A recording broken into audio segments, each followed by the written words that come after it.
Welcome everyone to Weekend Escapades. We are at Fort Deseret. Now Fort Deseret was built by a team of 98 men. 2 teams actually. And this protected the settlers during the Black Hawk Wars, and it was erected in 1866. It is made of adobe and mud. And there's not much left. So on this placard behind me, it says that the mud and straw were mixed by the hooves of oxen that mixed the mud by marching through, the mix of it all, water, dirt, and of course straw. The walls were 3 feet wide at the base and 1.5 feet wide at the top and 10 feet tall. That's an incredible story. 18 days to build up a fort, 550 feet square. It's amazing that it's still standing. The walls were much higher. But that is literally the dirt and hay and some of the wood of this structure that existed from 1866 when it was built. And now I'm standing inside. Right through the doorway. The gun port, I don't know if that would have been original, but that's what it would have looked like. You can see how it's angled to be able to point and look out different directions. There's only one of those left here. Oh, maybe one over there as well. Let's get a closer look at that one. In looking up a little information, it was said that the foundation of the walls below them were made of lava rock. And then, of course, they built the mud walls, mud and hay. I imagine that would be fairly sturdy, but through all these years from 1866 till now, they're still standing pretty good. And you can see the old timbers there that are holding it up. It looks like something was living in there. That's kind of, hope that's nothing that bites. Right here looks like that would have been another window, a gun port, if you will, to look out in case any invaders were trying to get in. This looks like it would have been the entrance. Maybe there was some bigger doors here.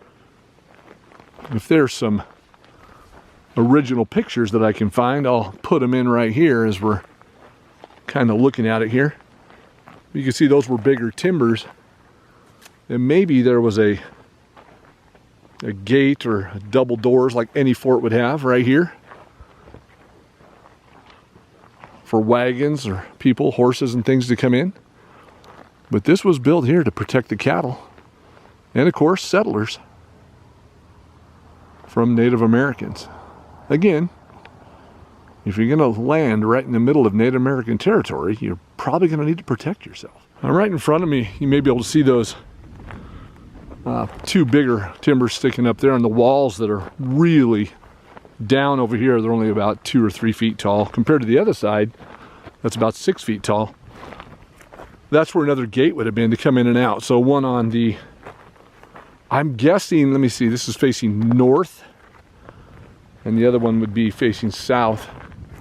But that would have been the gate right there. And then there's a corner piece over here that's much heavier over that direction. Look at the size of that hole. What is that, like a fox or something would build a hole that big or dig in the ground? I don't know. Maybe I'm wrong, but there's another one there. Some kind of a critter's digging a good sized hole in the ground. So right here you can see the older construction. It's like a drainage ditch, but after reviewing, it was said that there was a moat with water built all the way around the location. I'm literally standing on the original wall. You can see where people have been walking on this. But that would have been the moat right there. Maybe to slow down intruders, but maybe to water the cattle. And over here, there's another doorway in a corner of the fort, the only corner that's left. I think the weather, with the wind coming from one direction to the next, certain areas of this old fort are worn out and others are still protected. Because I imagine a lot of the weather comes from either the north or the south. And that's what tore down these old mud walls.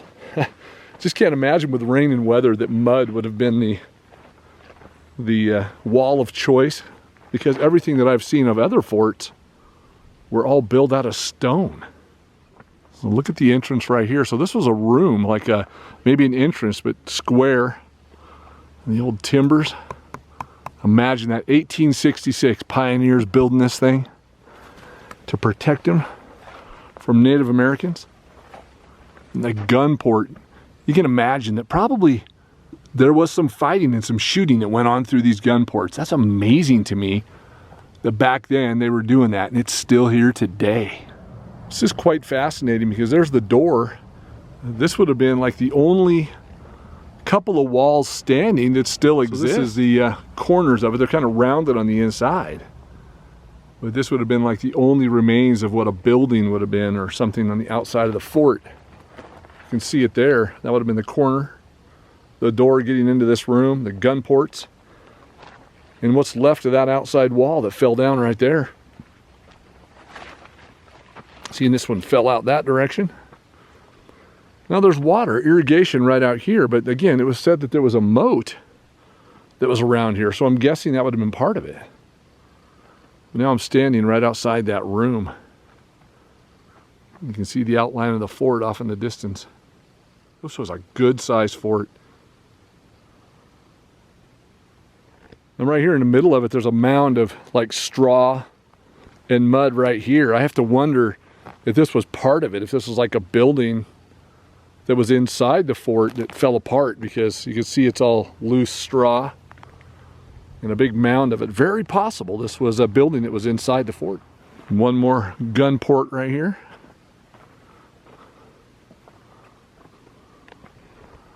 Fascinating. Looking out there to protect the fort, keeping watch 24 hours a day. Wondering if you're going to be attacked. Well, you can see right here the weather and time is taking its toll on this portion. This literally just fell over. Yeah, you get the weather going here with a lot of water and heat, and a little bit of wind. Over she goes. So here's the outside corner right here. Now this one, of course, didn't have the building or whatever. We were thinking maybe that other one was the foundation for like a tower. Maybe they had a wood tower that went up in the corner, you know, like I guess a guard tower or something. But that is the corner of the wall. You can see how it's taken a beating from the weather. An amazing old fort, 1866. Can't imagine it. All right, so that's going to do it for our location here at Fort Deseret, built in 1866 of mud and straw. This is what's left. You know, we don't say it very often. Like and subscribe, turn on the notification bells, but it would sure be nice if you did. We're growing our, I guess, our audience all the time. We certainly appreciate it. We really love doing this. It's been tough the last couple weeks to get out, but we're doing it, and we're hitting these road trips, and I'll tell you what, the temperatures have dropped a lot. We're having a great time. Fort Deseret, a lot more to see, so moving on. There it is, the marker for Fort Deseret. Erected as a defense against Indians in the Black Hawk Wars. Completed in 18 days by 98 men. There was 2 shifts of 98 men that put this fort together in 18 days. That is incredible. Okay, right here in Deseret proper is the old schoolhouse. Now I've seen this online. We saw the pictures of it. It was for sale. Now this beautiful corner lot that's here houses this old school, and it looks like they're starting to remodel it, which is great. It was a house that people lived in for some time. The roof and things needed to be repaired on it. There was a lot of comments online about the listing.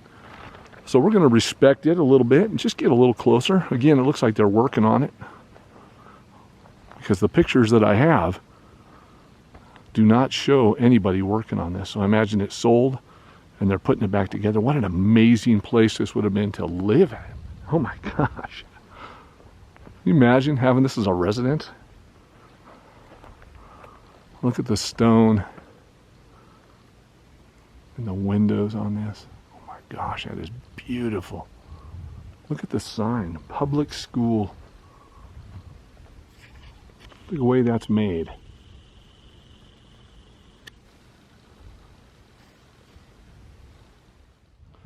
So there it is right there, 1894 it says.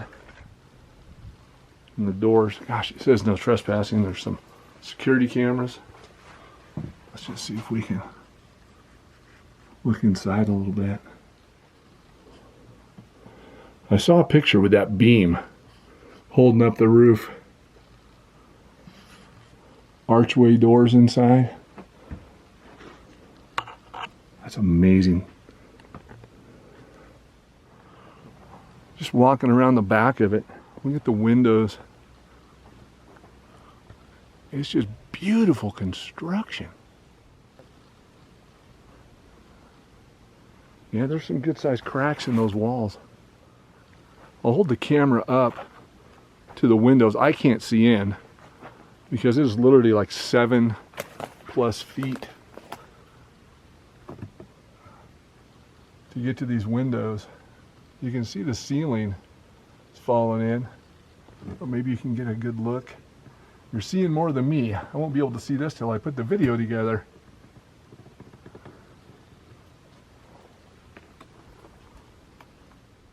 It's got rain gutters all the way around it. Maybe they're more recent, but maybe they were built on it. Look at the foundation, how it just butts right up with these giant rock with the bricks.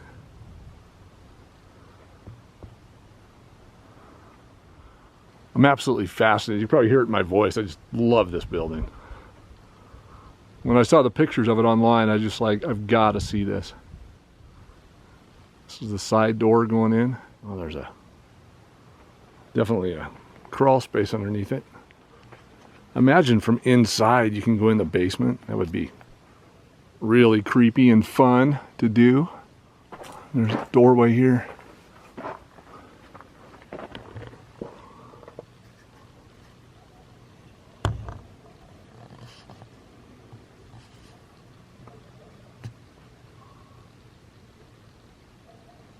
Can't really see much looking through those windows. I wish I could get in there and just walk through it. This was open not long ago completely. I saw pictures where people were just walking right up and the front doors were open. This thing was open to the weather for a while. See the corner up there, how they built the brick on it, the eaves?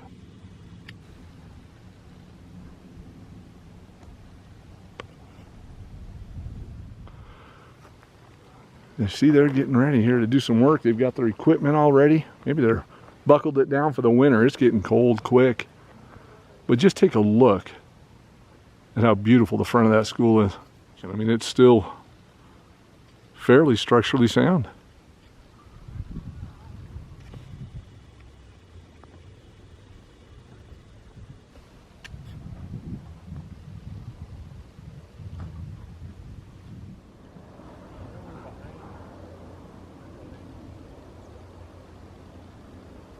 When that sun is facing right at me, I hope you can see that, because that is probably one of the best angles of the school right there.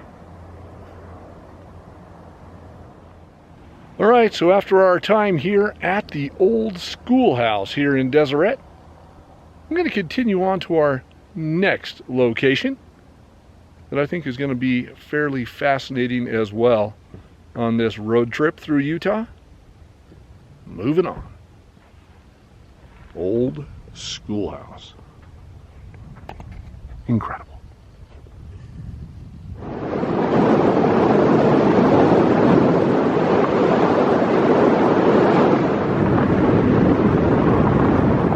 We are in Hinckley, Utah. This is the home of an abandoned solar farm.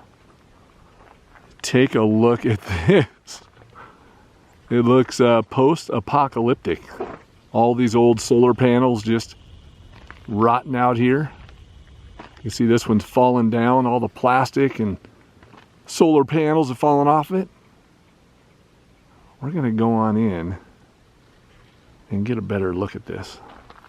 Walking right through this ditch and through an open fence. I'm going to get closer to these, but I'll tell you what. You don't want to get too close. Those look like they could fall That one obviously fell off that post. But there's just a line of all these. If I had to guess, I'd probably say there's 20 or so of these things here. Here's the panels. So this was the actual, it's plastic. That was attached, just like the rest of those, on this big round disc. They look like giant daisies in the sky. There's a couple over there that also fell down. Some cranes out here that used to probably maintenance these.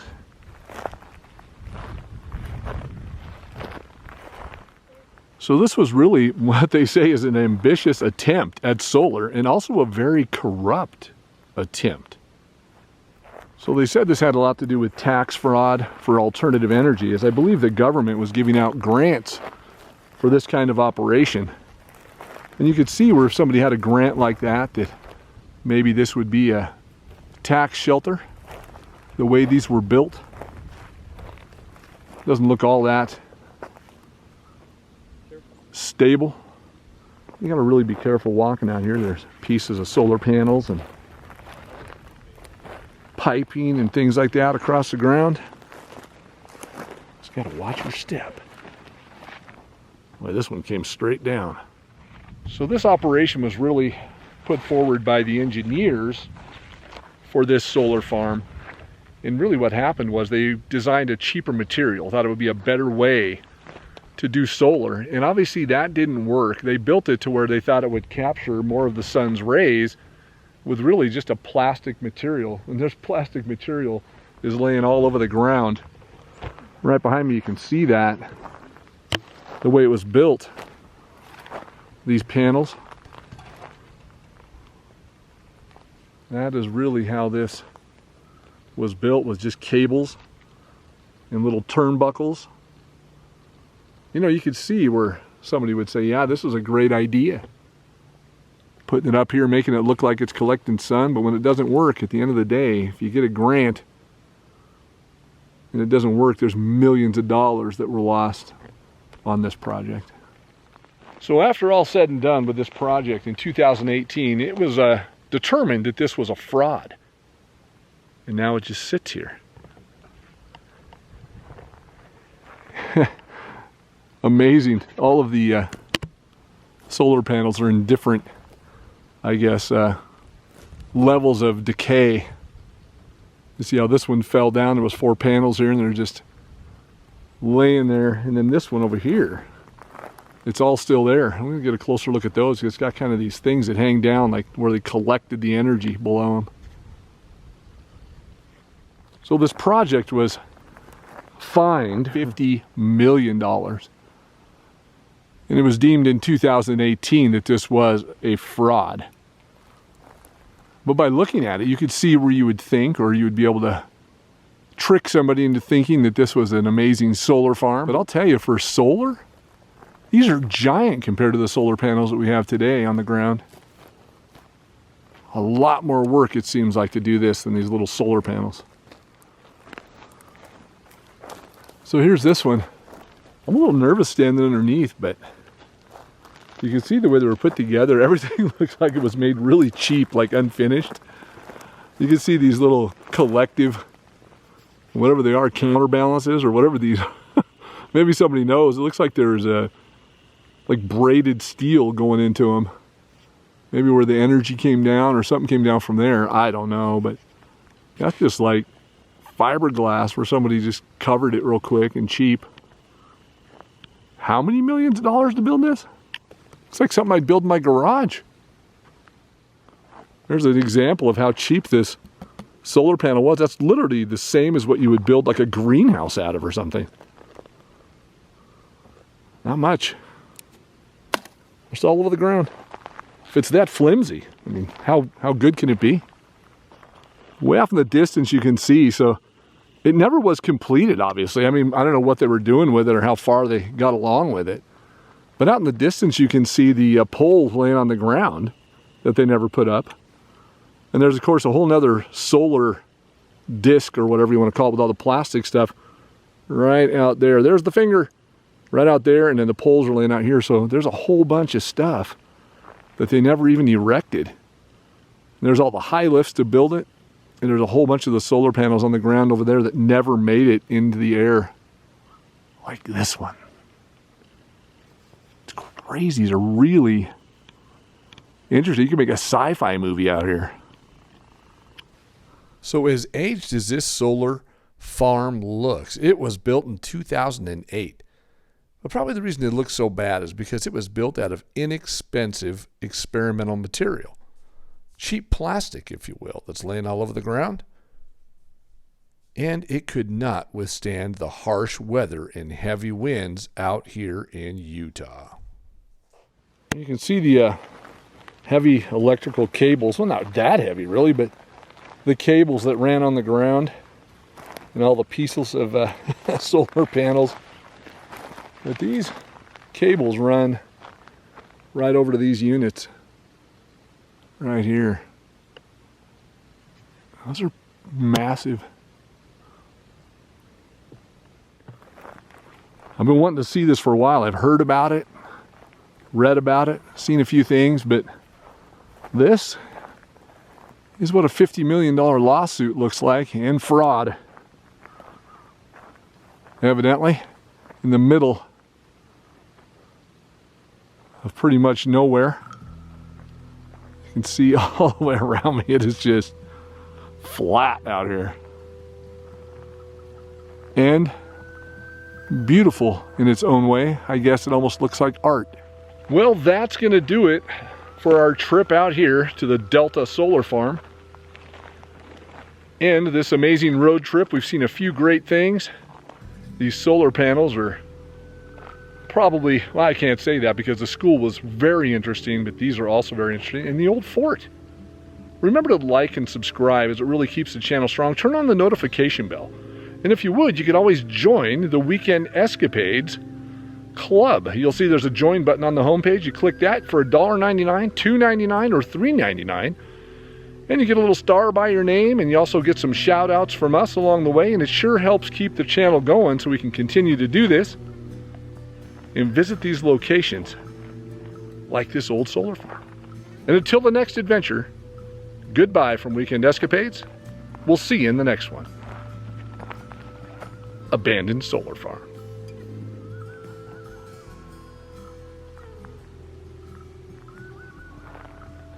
Can't stop filming it. It's just that interesting.